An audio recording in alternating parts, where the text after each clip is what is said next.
السلام علیکم ورحمۃ اللہ وبرکاتہ۔ الحمدللہ نحمده ونصلي ونسلم على رسوله الكريم اما بعد فقد قال الله تبارک وتعالى في كلام المجید اعوذ باللہ من الشیطان الرجیم بفضلہ وعولہ بسم اللہ الرحمن الرحیم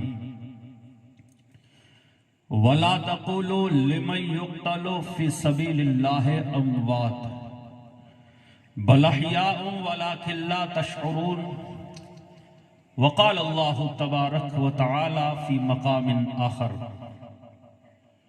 وَلَا تَحْسَبَنَّ الَّذِينَ قُتِلُوا فِي سَبِيلِ اللَّهِ أَمْوَاتًا بَلْ أَحْيَاءٌ عِنْدَ رَبِّهِمْ يُرْزَقُونَ آمنت باللہ صدق اللہ المولانا العظیم وبلغنا رسولہ النبی الامین المختار الکریم ونحن علی ذالک لمن الشاہدین والشاکرین والذاکرین والحمدللہ رب العالمین۔ میرے دوستوں اور بزرگوں، پردانشین ماں اور بہنوں، آئیے ہم اور آپ انتہائی خلوص و عقیدت سراپا ادب و تعظیم اور محبت کے ساتھ حضور تاجدار مدینہ راحت قلب و سینہ باعث نزول سکینہ صاحب معطر پسینہ حضور احمد مجتبی محمد مصطفیٰ ارواحنا روح فدا صلی اللہ تعالیٰ علیہ وسلم کی بارگاہ بے کس پناہ میں درودوں کی ڈالی محبت کی تھالی میں سجا کر پیش عقیدت کیجیے باواز بلند پڑھی اللہم صلی علی سیدنا مولانا محمد جد الحسن والحسین وعلى آل سیدنا محمد جد الحسن والحسین وآلہ وصحبہ وبارک وسلم صلاة وسلاما دائما علیک یا حبیبی یا سیدی یا رسول اللہ صلی اللہ تعالیٰ علیہ وآلہ وسلم۔ منظر فضائے دہر میں سارا علی کا ہے، منظر فضائے دہر میں سارا علی کا ہے، جس سمت دیکھتا ہوں نظارہ علی کا ہے۔ منظر فضائے دہر میں سارا علی کا ہے اور جس سمت دیکھتا ہوں نظارہ علی کا ہے، اور کل کا جمال جزو کے چہرے سے ہے آیا،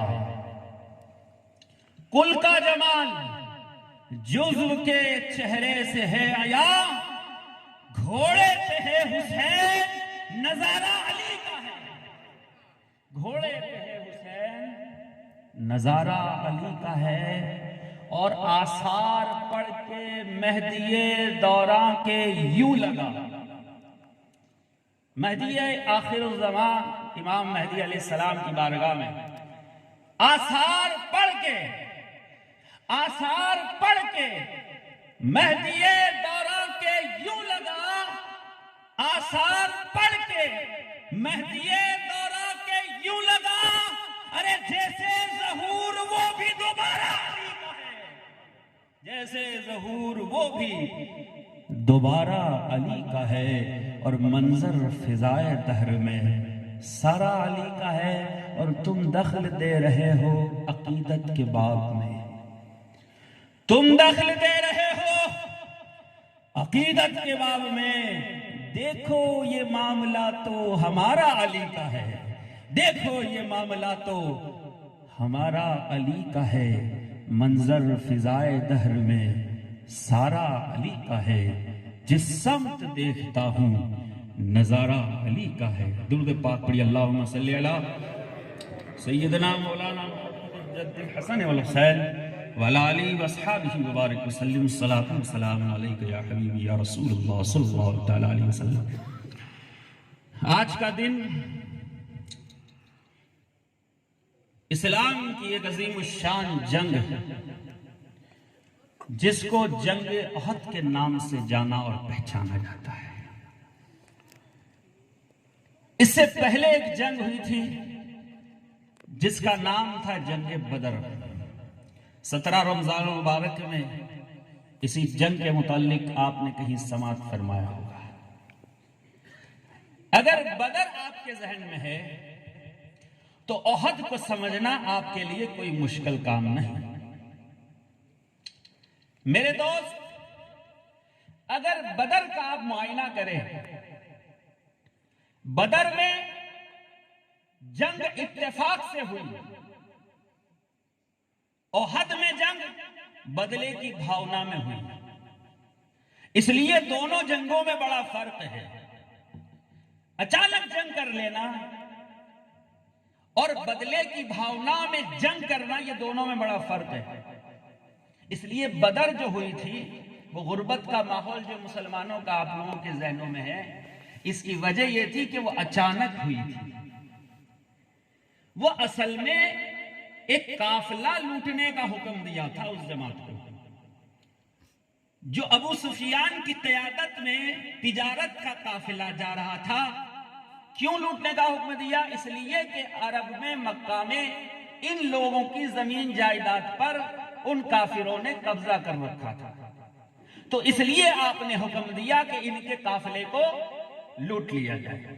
اب جب قافلے کو لوٹنے کے لیے پہنچے تو ابو سفیان کو غلط فہمی ہوئی کہ شاید یہ لڑنے کے لیے آئے ہیں، تو اس نے جو ہے خط لکھا اور کفار مکہ ابو جہل کی قیادت میں 1000 کا لشکر جنگ بدر کے لیے آ گیا۔ میرے دوست، 1000 کا لشکر ہے، سامنے 313 ہے۔ ابو جہل نے اس لشکر کو دیکھ کر یہ جملے بولے تھے کہ ان سے ہم کیا جنگ لڑیں گے، ان کو رسیوں میں باندھ کر جکڑ کر قیدیوں کی طرح ہم گھسیٹ کر لے جائیں گے، مکہ کے اندر حرم کے ارد گرد ان کو باندھ دیں گے۔ ہمیں بابا حالت دیکھیے، 313 کا لشکر دیکھ کر ابو جہل جب یہ تکبر کر رہا تھا، اب ذرا اندازہ لگائیے اس تکبر کا جواب جنگ بدر کے اندر کس نے دیا؟ وہ 70 کافر مارے گئے جنگ بدر میں۔ مجھے آپ یہ بتائیں کہ ان 70 میں سے 35 کافر اکیلے کس نے مارے؟ ایک ہی جواب ہوگا، تنہا علی ابن ابی طالب نے مارے تھے۔ 35 کافروں کو تنہا مولا کائنات نے، اور باقی جتنے 35 تھے ان میں مولا کائنات بھی شریک تھے اور لوگ بھی شریک تھے۔ 70 کافر، اور وہ بھی نارمل بندے نہیں، لوکل بندے نہیں میرے دوست، وہ عرب کے بڑے بڑے سردار تھے۔ سرداران قریش کو، سرداران عرب کو مارنا، قتل کرنا کوئی معمولی بات نہیں ہے۔ ابو جہل، عتبہ، شیبہ، ربیعہ، یہ ولید بن عتبہ، یہ سارے بڑے بڑے سرداران قریش ہیں۔ پہلے بار جب جنگ بدر میں 3 بندے آئے، ایک عتبہ ہے، ایک شیبہ ہے، ایک ولید ہے جو عتبہ کا بیٹا ہے۔ آپ کو بہت نزدیک سے تعارف کراؤں، یزید کے باپ کا نام ہے معاویہ بن ابی سفیان، ابی سفیان کی بیوی کا نام ہے ہندا، اور ہندا کے باپ کا نام ہے عتبہ۔ اب آپ شاید قریب سے سمجھ گئے ہوں گے اس رشتہ داری کا آخر مقصد کیا ہے۔ پہلی جنگ بدر، میرے دوست، جنگ بدر تو ابتدا ہے، اس کا اینڈنگ جو ہے وہ کربلا کے میدان میں ہے۔ اس لیے اس نقشے کو یاد رکھو، جب پہلی مرتبہ جنگ کے میدان میں کافروں کی طرف سے عتبہ آیا، شیبہ آیا، ولید آیا، بڑے بڑے سردار آئے، بہت بڑے رستم، ہزاروں پر بھاری۔ ان تینوں کے مقابلے میں سرکار نے پہلے 3 انصاریوں کو بھیجا تھا، ان کو واپس کر دیا گیا۔ پھر جو ہے انہوں نے کہا کہ ہمارے ٹکر کے بھیجو، کھیتی باڑی کرنے والے ہمارا کیا مقابلہ کریں گے، ٹکر کے بھیجو۔ ٹکر کے کون بھیجے گئے؟ کہا چچا امیر حمزہ آپ جائیں، آپ جائیں، عبیدہ بن حارث آپ جائیں، علی بن ابی طالب آپ جائیں۔ 2 چچا زاد بھائی ہیں اور ایک سگے چچا ہیں سرکار امیر حمزہ۔ عمر کا بھی پھر تقاضا تھا نا، عتبہ جو ہے وہ حضرت امیر حمزہ کے حصے میں آیا۔ شیبہ جو ہے وہ حضرت عبیدہ بن حارث کے حصے میں آیا، اور ولید جو ہے وہ مولائے کائنات کے حصے میں آیا۔ لیکن آخر کار جب جنگ کا اختتام، یہ تینوں لوگ لڑ رہے تھے، امیر حمزہ نے تو عتبہ کا کام تمام کر دیا، لیکن جب حضرت عبیدہ لڑ رہے تھے اس وقت وہ زخمی ہو گئے، اور گرنے کی وجہ سے پھر مولائے کائنات نے اس پر حملہ کر دیا۔ ولید کا تو کام تمام کر دیا تھا آپ نے، اس میں شیبہ بھی ختم۔ بڑے بڑے سردار، یہ تو میں بڑے لوگوں کی بات کر رہا ہوں، باقی جتنے لوگ مارے گئے، اب جب مکہ یہ لوگ لوٹے نا قافلہ لے کر، ٹھیک ہے، اور جب وہ لاشیں لے کر کفار مکہ کے سرداروں کی، تو وہاں جب پہنچے کہا فلاں بندے کا کیا ہوا؟ کہا وہ مارا گیا۔ کس نے مارا؟ علی نے مارا۔ فلاں بندے کا کیا ہوا؟ مارا گیا۔ کس نے مارا؟ علی نے مارا۔ فلاں بندے کا کیا ہوا؟ مارا گیا۔ کس نے مارا؟ علی نے مارا۔ اب پورے مکہ کے اندر صرف علی علی علی ہو رہا ہے۔ اب سمجھے علی دشمنی کیا ہے میرے دوست؟ یہی وہ دشمنی تھی جس کا بدلہ لینے کے لیے جنگ احد میں پہنچے، 3000 کا لشکر لے کر، اس میں بھی چونکہ ہندا کا باپ مارا گیا ہے، بھائی مارا گیا ہے، اس نے تو قسم اٹھا رکھی تھی جب تک امیر حمزہ کو قتل نہ کر دوں، ان کا کلیجہ نکال کر چبا نہ لوں، اس وقت تک میں چین سے سانس نہیں لوں گی۔ ہندا بنت عتبہ، میرے دوست، یہ کلیجہ چبانے والے لوگ ذرا آپ اندازہ تو لگائیں، اسلام کے اندر شریعت کے قانون کے حساب سے جب کسی ویکتی کی، چاہے وہ کافر ہو یا کوئی بھی ہو، اس کی جب مرتیو ہو جائے، قتل ہو جائے، اس کے بعد اس کا مسئلہ کرنا حرام ہے۔ مسئلہ کرنا، کان، ناک، ٹھیک ہے، یہ ساری چیزیں جو کاٹ کر الگ کر دی جاتی ہے، یہ کرنا حرام ہے۔ نیزوں پر سر کو سوار کر کے، سروں کو نیزوں پر سوار کر کے لے جانا بادشاہوں کے دربار میں، یہ زمانے جاہلیت کی سسٹم تھی۔ کہاں سے شروع ہوئی بات میں معلوم ہے؟ اسلام کے بعد۔ یہ اسلام آنے کے بعد بھی پھر یہ سسٹم رائج ہوئی تھی۔ کس کے زمانے میں؟ اسلام کا پہلا حاکم ہے، بادشاہ ہے معاویہ بن ابی سفیان کے دور حکومت میں، پھر یہ زمانہ واپس آیا۔ سب سے پہلا سر حضرت حجر بن عدی کی لاش کو شہید کرنے کے بعد ان کے سر کو نیزے پر سوار کر کے معاویہ بن ابی سفیان امیر شام کے دربار میں لے جایا گیا۔ اب بیٹا تو کرنا ہی ہے، جب باپ نے کیا ہے تو بیٹا بھی اسی نقش قدم پر چلے گا۔ بیٹے نے بھی اور زیادہ کارنامے انجام دیے۔ پھر تو یہاں کربلا میں امام علی مقام کے ساتھ جب جنگ ہوئی، سارے سروں کو نیزوں پر سوار کر کے پھر جو ہے دمشق لے جایا گیا۔ آپ سمجھ رہے ہیں؟ یہ رواج آپ کو خلفائے راشدین کے زمانے میں نہیں ملے گا، یہ رسم آپ کو سرکار کے زمانے میں نہیں ملے گی، یہ رسم بعد میں شروع ہوئی جو زمانے جاہلیت کی سسٹم تھی۔ ٹھیک ہے، مسئلہ کرنا چونکہ اسلام میں تو حرام تھا، لیکن ان لوگوں نے قسمیں کھائی تھی۔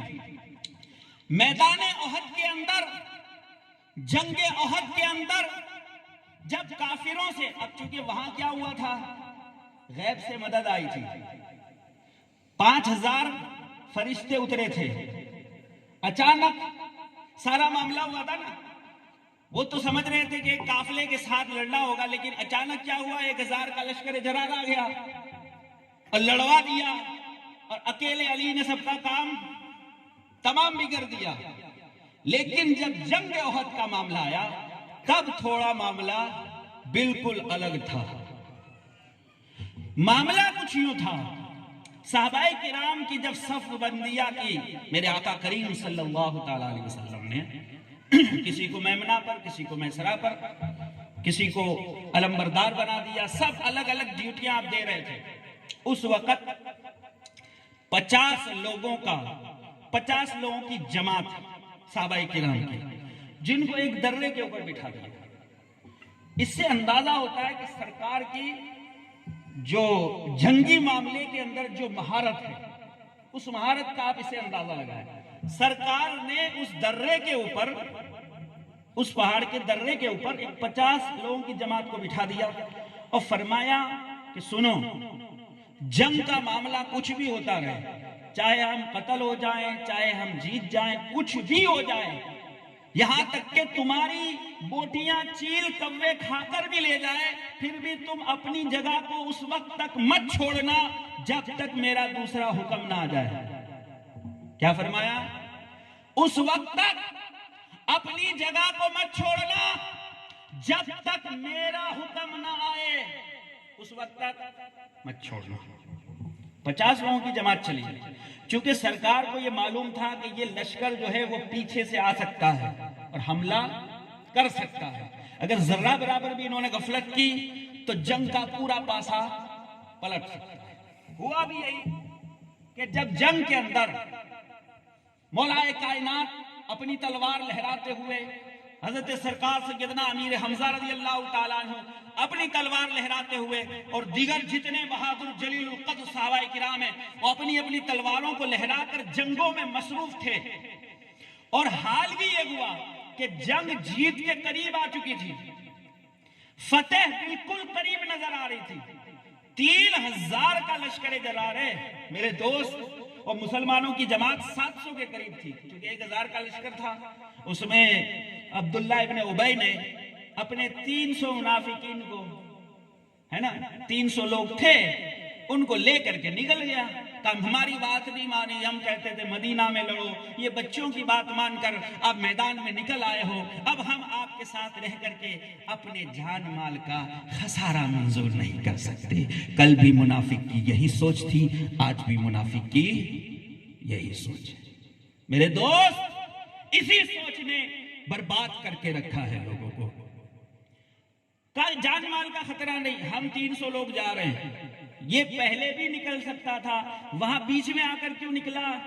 اس کو یہ لگتا تھا کہ ہم جائیں گے تو ہمارے ساتھ، لیکن ایمان والے تھے، بڑے مضبوط یقین والے تھے، سرکار کی ذات پر پورا یقین تھا، انہیں نہیں ہٹے اپنی جگہ سے۔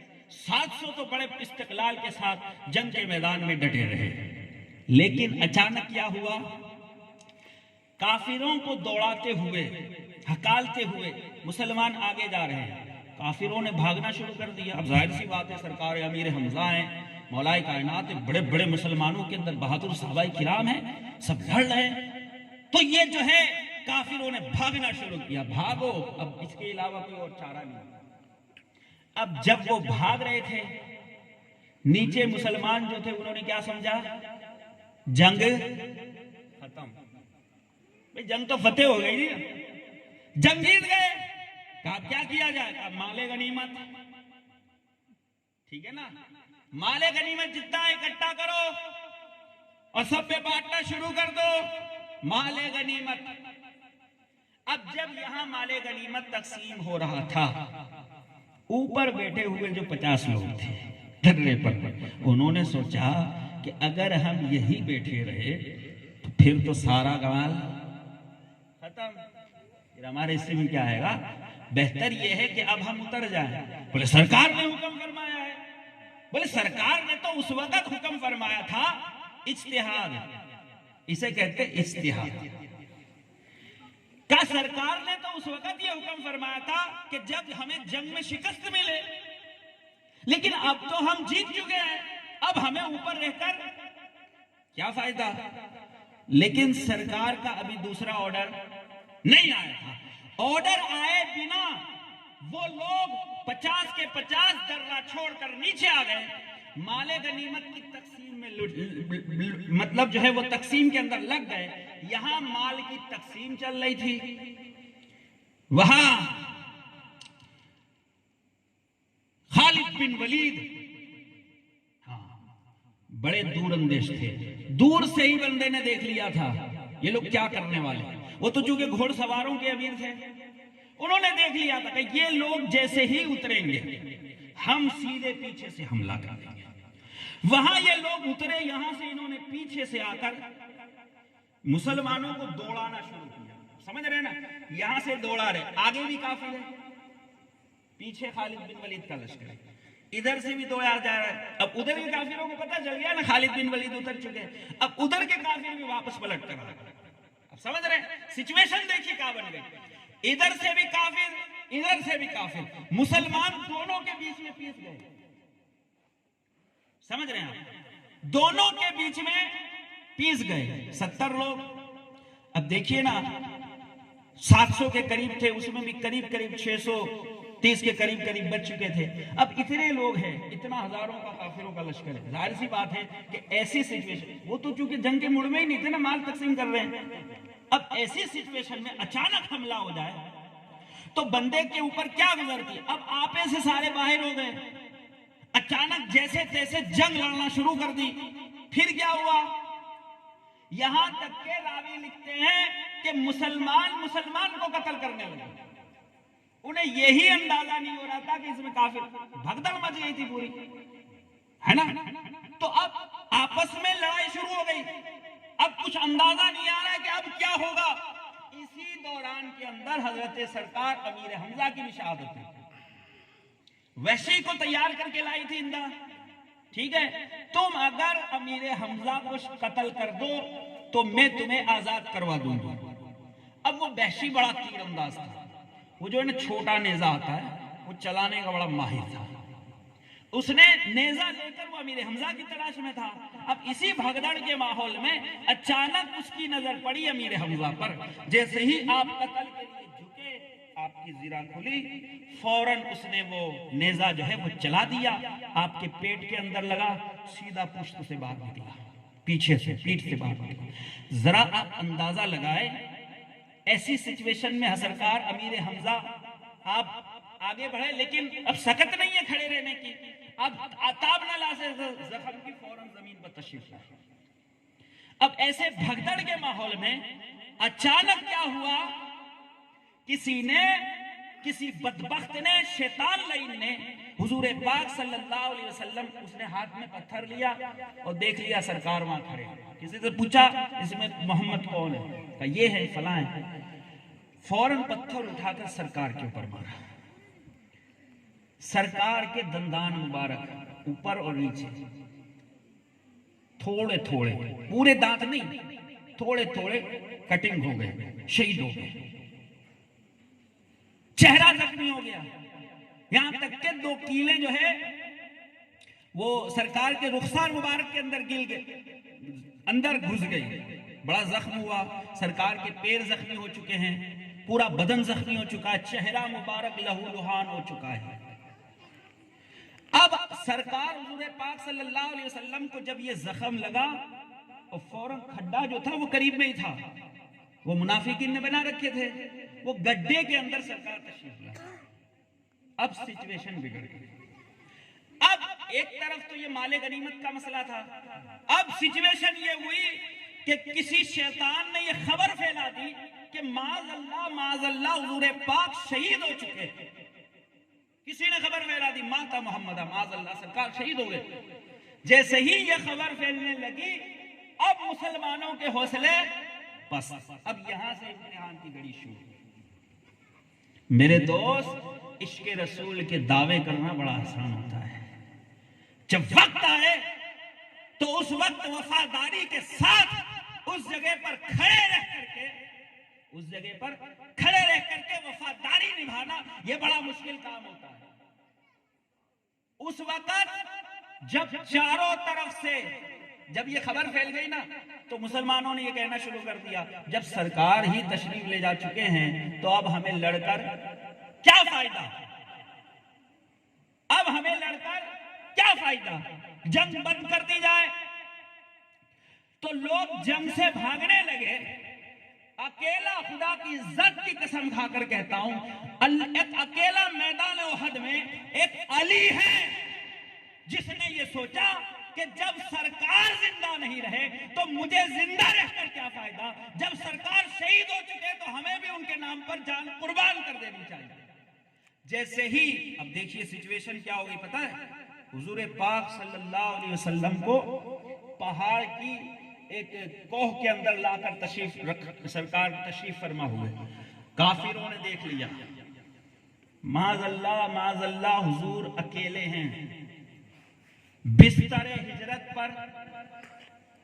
تو دھوکہ کھا گئے تھے نا، نبی کی جگہ پر علی لیٹ گئے تھے، تو دھوکہ مل گیا تھا نا وہاں، علی کو دیکھ کر چکنے ہو گئے کہ یہ تو نبی نہیں علی ہے. تھوڑی دیر کے لیے انہوں نے علی ہی سمجھا تھا، نبی ہی سمجھا تھا علی کو. لیکن اب چونکہ یہاں غور سے انہوں نے دیکھ لیا سرکار ہی ہیں، اکیلے ہیں، چاروں طرف سے ہزاروں کی تعداد میں کافروں کا لشکر چاروں طرف سے گھیر لیا. اب سچویشن بڑی کٹھن ہے میرے دوست. مالک زمین پر اتر کر لڑنے والا نہیں، کیونکہ یہ ساری چیزوں سے اس کی ذات پاک ہے. سرکار کی ذات ہے، وہ رحمت للعالمین ہے، ان کے ہاتھوں میں تلوار زیبا نہیں دیتی. اب خدا کے دشمنوں سے بھی لڑنا ہے، نبی کے دشمنوں سے بھی لڑنا ہے. اب کسے بلایا جائے؟ جیسے ہی سرکار پریشانی میں مبتلا تھے، اپنے آپ کو تنہا محسوس کرنے لگے، کسی آسرے کی ضرورت محسوس ہونے لگی، اس وقت اللہ رب العزت نے فرمایا نادے علیم مظہر العجائب والغرائب تجدہ اولا لکا فی النوائب. نادے علی، اے محبوب، رب نے فرمایا نادے علی، اسی وقت نازل ہوئی. رب نے فرمایا نادے علی، اے محبوب علی کو پکارو، علی کو پکارو. کیوں؟ نادے علیم مظہر العجائب والغرائب، جو عجائبات کا بھی مظہر ہے، غرائبات کا بھی مظہر ہے. تجدہ اولا لکا فی النوائب، وہ آپ کی مشکل کے اندر مشکل کشائی فرمانے والا ہے، وہ آپ کی مددگار ثابت ہوگا، آپ کے لیے مشکل کشا ثابت ہوگا. جیسے ہی سرکار نے پکارا یا علی، یا علی، کہاں ہو؟ جیسے ہی علی کو پکارا، فوراً ایک شیر کی طرح مولا کائنات فوراً آگے تشریف لائے. اور کافر لوگ، اب دیکھیے ادھر سے ہزاروں کی تعداد ادھر سے آ رہی، کبھی ادھر سے آ رہی، کبھی پیچھے سے آ رہی، چاروں طرف سے یہ جماعت آ رہی ہے. اکیلا تنے تنہا علی، میرے دوست، اکیلا تنے تنہا علی ہزاروں کی جماعت سے لڑ رہا ہے. کوئی نہیں اس وقت کوئی نہیں. چند ایک انصار تھے، کچھ صحابہ تھے جو لڑ کر شہید ہو گئے. اکیلا تنے تنہا علی ہے جو سرکار کی حفاظت کے لیے اکیلا لڑ رہا ہے. لوہے کی تلوار ہے میرے دوست، یاد رکھنا. ذوالفقار ابھی نہیں اتری، ذوالفقار ابھی نہیں اتری، ابھی باقی ہے ذوالفقار اترنی. لوہے کی تلوار سے میرا مولا لڑ رہا ہے. ایک تلوار کا وار پڑتا ہے، 10 سر تن سے جدا ہو کر زمین پہ گرتے. میرا علی وار کرتا جا رہا ہے، ہزاروں کی لاشوں کو گراتا جا رہا ہے. اچانک جنگ لڑتے لڑتے اکیلا علی ہے، نبوت کا محاصرہ کر رہا ہے. اس محاصرے کے اندر اچانک میرے مولا کی تلوار ٹوٹ گئی. تلوار تھی لوہے کی، اب اس تلوار سے کتنی جنگ ہوتی، اچانک ٹوٹ گئی. اب سچویشن بڑی گمبھیر ہے. ادھر سے ہزاروں کا لشکر آ رہا ہے، ادھر سے چاروں طرف سے تو گھیرا لگا ہوا ہے کافروں کا. اکیلے بندے کو لڑنا ہے، اچانک تلوار ٹوٹی. عرض کیا یا رسول اللہ، میری تلوار ٹوٹ چکی ہے. آپ نے سنا ہوگا نا جنگ بدر کے اندر کچھ صحابہ کرام کی تلوار ٹوٹ گئی، تو صحابہ کرام نے سرکار کی بارگاہ میں عرض کیا رسول اللہ تلوار نہیں ہے، کیسے جنگ لڑوں؟ سرکار نے وہ ٹہنی نکالی کھجور کی، اور ٹہنی نکال کر دے دی. کہا ہے میرے صحابی جاؤ اس سے لڑو. میں بڑے ادب کے ساتھ عرض کروں گا یا رسول اللہ، جنگ بدر میں تو جب صحابہ کرام کے پاس تلوار نہیں تھی یا تلوار ٹوٹ جاتی تھی، اس وقت تو آپ ٹہنیاں دے کر آپ صحابہ کرام سے جنگ لڑواتے تھے. اور وہ ٹہنی بھی کیسے چلتی تھی؟ تلوار سے زیادہ تیز. یہ سرکار کا معجزہ ہے بے شک، ٹھیک ہے، تلوار سے زیادہ تیز چلنے والی وہ ٹہنی تھی. لیکن کیا ہوا اچانک کہ جب علی کی تلوار ٹوٹی، میری بات سمجھ رہے ہیں آپ لوگ، علی کی تلوار ٹوٹی. جب نبی کی بارگاہ میں علی نے تلوار مانگی، میرے نبی نے کوئی ٹہنی نہیں دی. یا رسول اللہ اس وقت آپ ٹہنی بھی دے سکتے ہیں، نہیں. انتظار کیا، مالک کی بارگاہ کا انتظار کیا.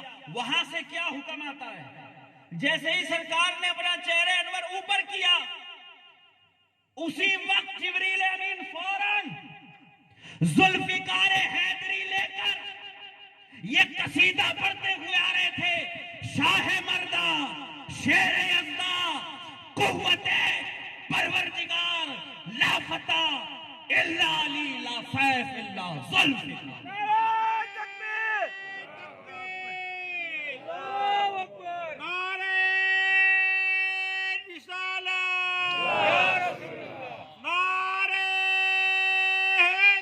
یا علی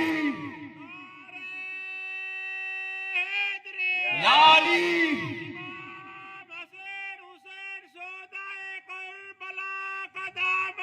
نہیں چھوڑے، امام حسین حسین سودائے کربلا کا دامن تیرا والا سرکار کا دامن نہیں چھوڑے۔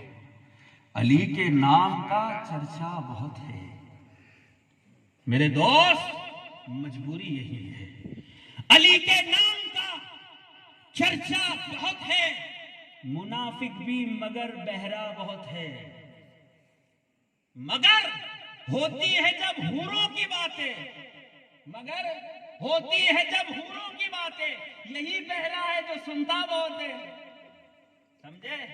مگر ہوتی ہے جب حوروں کی باتیں، یہی بہرا ہے جو سنتا بہت ہے۔ اور تیرے بیٹے کی 11 میں یہ بولا، سرکار غوث اعظم دستگیر کی 11ویں کی بات ہو، تیرے بیٹے کی 11 میں یہ بولا، خوب بولا، تیرے بیٹے کی 11 میں یہ بولا، مگر 13 میں یہ گونگا بہت ہے۔ جب 13ویں آتی ہے مولا کائنات کی 13 رجب ولادت مولا کائنات، سب سناٹا ہو جاتا، خاموشی۔ سمجھ رہے ہو کون سی جنگ ایسی ہے جو علی کے بغیر فتح ہوئی ہو؟ میں نے عرض کیا مالک، ذوالفقار پہلے بھی اتر سکتی تھی، اس وقت کیوں اتاری؟ صرف علی پر کیوں اتاری؟ کیا وجہ ہے؟ کہ سنو، جب ہم نے اپنے محبوب کو تنہا محسوس کیا، چاروں طرف سے کافروں نے گھیر رکھا تھا، اس وقت میرے محبوب کے پاس کوئی اور نہیں تھا سوائے ایک علی کے۔ جب مال لوٹنے کی باری آئی، اس وقت بھی ایک سیکنڈ کے لیے علی نبی کو چھوڑ کر نہیں گیا۔ کوئی ایک سیکنڈ اور ایک لمحہ نہیں بتا سکتے جب نبی سے علی جدا ہوا۔ اتنی وفاداری جب دکھائی، اتنی مردانگی جب دکھائی، میرے دوست ذوالفقار کے لیے بھی مرد چاہیے، مرد کلندر چاہیے، مرد کامل چاہیے۔ یہ خدا کی امانت ہے۔ ہر کوئی اٹھا کر چلتا رہے گا، قتل کرتا رہے گا، جنگ کرتا رہے گا، نہیں، ذوالفقار کو اٹھانے کے لیے علی کے بازو چاہیے میرے دوست۔ ایسے ہی ذوالفقار ہر کسی کو نہیں مل سکتی۔ کہ جب سب چھوڑ کے جا رہے تھے، اس وقت سنیے، جبریل امین نے آ کر یہ گواہی دی تھی۔ جبریل امین نے آ کر عرض کیا، رسول اللہ، علی کے جیسا آپ کا وفادار ساتھی نہیں دیکھا، آپ کا وفادار صحابی نہیں دیکھا، آپ کا وفادار عاشق نہیں دیکھا، اور آپ کا وفادار بھائی نہیں دیکھا۔ میرے محبوب، آپ کا وفادار اگر کوئی ساتھی ہے، کوئی عاشق ہے، تو وہ علی ابن ابی طالب ہے۔ اور اس وقت سرکار نے یہ جملے بولے تھے کہ جنگ احد کے میدان میں علی کی استقامت، یعنی علی کا ڈٹ جانا، ڈٹ کر کافروں کا مقابلہ کرنا، سرکار کی حفاظت کرنی، وہ استقامت قیامت تک آنے والی امت کے عمل پر بھاری پڑ جائے گی۔ میری امت چاہے کتنوں بھی عمل کرتے رہے، علی کی استقامت کا مقابلہ نہیں کر سکتی۔ میرے دوست، استقامت بھی دکھانی پڑتی ہے۔ ایسے ہی ذوالفقار آ کر نہیں مل جاتی کسی کو۔ ذوالفقار جب ملی، شاہ مردہ شیر یزدہ کا جب ٹائٹل ملا، جب ناد علی اتری، میرے دوست، آج بھی ناد علی کے پیچھے بڑے لوگ لگے ہوئے ہیں۔ بھائی کوئی بھی ہو، اپنا ہو یا پرایا ہو، دوست ہو یا دشمن ہو، چاہے علی کو مانتا ہو یا نہ مانتا ہو، جب مشکل پڑتی ہے تو ناد علی کا وظیفہ ہی یاد آتا ہے۔ میرے دوست، میں کوئی غلو میں بات نہیں کر رہا، یہ صرف ہمارے چشتیوں کے یہاں وظیفے میں نہیں، قادریوں کے یہاں چلے جاؤ وہاں بھی نعت علی ملے گی، سہروردیوں میں چلے جاؤ وہاں بھی نعت علی ملے گی، نقشبندی وہاں بھی نعت علی، ہاں کسی بھی سلسلے کو اٹھا لو۔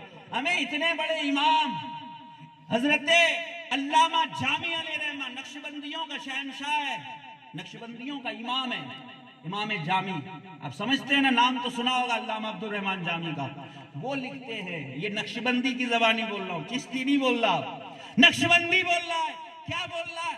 بجنگ احد کیوں نبی ماند تنہا، بجنگ احد کیوں نبی ماند تنہا، خدایش فرستادہ نعت علی، کہ جب جنگ احد میں سرکار نے اپنے آپ کو تنہا محسوس کیا، اکیلا محسوس کیا، اس وقت اللہ رب العزت نے نعت علی اتار کر فرمایا محبوب کائنات کی مشکل کشائی کرنے کے لیے ہم نے ایک ہی مشکل کشا بنایا ہے، اسے پکار کر دیکھ لو آپ کی مشکل کشائی فرمائے گا۔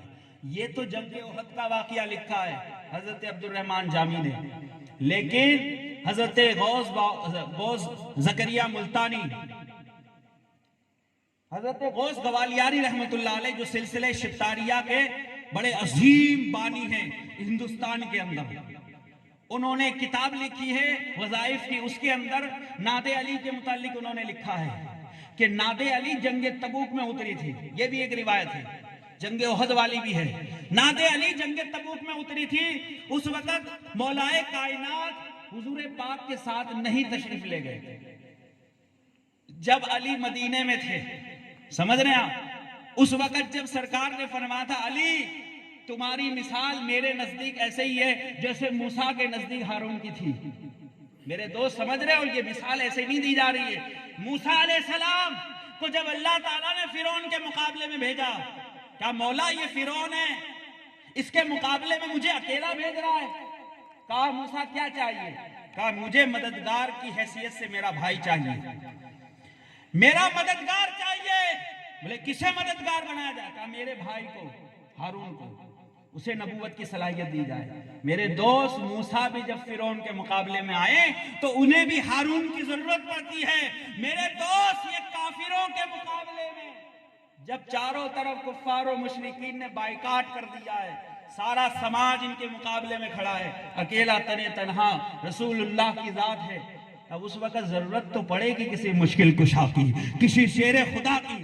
کہا کس کو بنایا جائے آپ کا بھائی؟ کہا کسی اور کو نہیں، علی مرتضیٰ کو بنا دیا۔ کہا یہ ہارون کی طرح ہے، اب آپ کے یہی مددگار بن کے رہیں گے، جب بھی مشکل آئے گی ہر جگہ آپ کی حفاظت یہی علی کرنے والا ہے۔ کیوں میرے دوست سمجھ رہے ہیں یہ شیر خدا کیوں ہے، مشکل کشا کیوں ہے؟ جب جنگ احد کے میدان کے اندر یہ سچویشن ہوئی، ذوالفقار اتری، اور جب مولا کائنات کے ہاتھوں میں ذوالفقار دیکھی نا کافروں نے، پہلے تو لوہے کی تلوار تھی، اب ذوالفقار آ گئی حیدر کرار کے ہاتھ میں۔ میرے دوست جب اس ہاتھ میں ذوالفقار آئی، کافروں نے ذوالفقار کی چمک کو دیکھ لیا، سمجھ گئے کہ اب شکست ہوگی، یقیناً ہوگی، اوپر سے ذوالفقار آئی ہے، خیریت اسی میں ہے، جگہ چھوڑ کر بھاگ لو۔ ورنہ میرے دوست سچویشن ایسی ہو چکی تھی کہ اس وقت سرکار کی موت اگر علی نہ ہو تو سرکار کی موت یقینی ہو چکی تھی، کیونکہ چاروں طرف سے کافروں نے گھیرا تھا۔